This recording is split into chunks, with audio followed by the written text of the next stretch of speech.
Guys, eto si Lime. Isa siyang African lovebird. Times 2. Opapil palo par blue siya. Turuan ko kayo kung paano turuan ng basic tricks ang isang African lovebirds. Eto na. Turuan natin siya kung paano siya umakyat dito sa perch. Yan.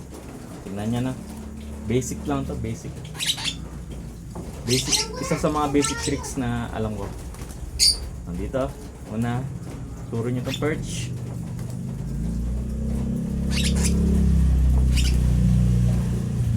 Di pa siya marunong eh. Kaya first training pa lang natin.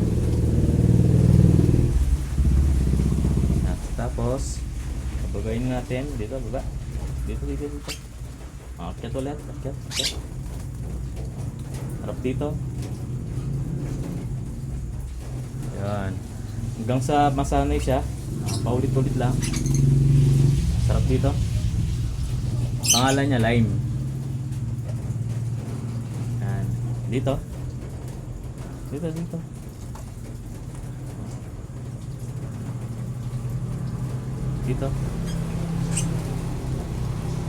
Ikot dito. Dito.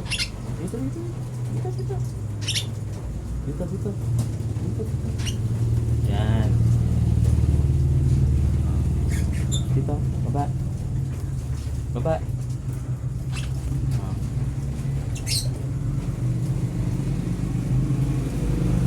Perch.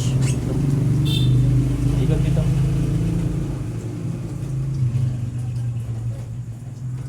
Dito. Baba.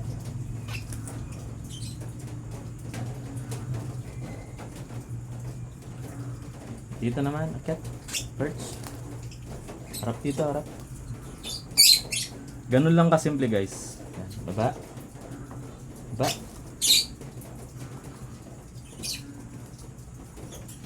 Tapos, akyat. Dito, perch. Harap dito. Oh, dito naman, dito. Ito. Dito. Dito.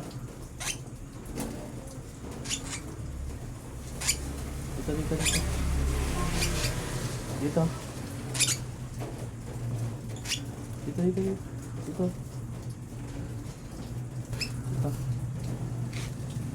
1 month and 1 week.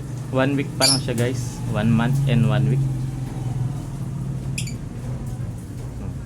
Ganun lang po yung tamang pagtitrain sa African lovebird.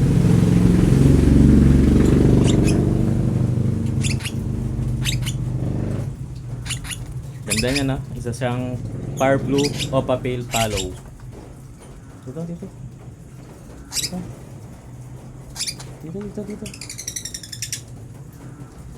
Dito.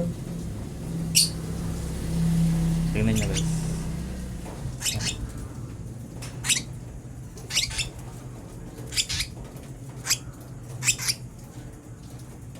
Pula yung mata niya.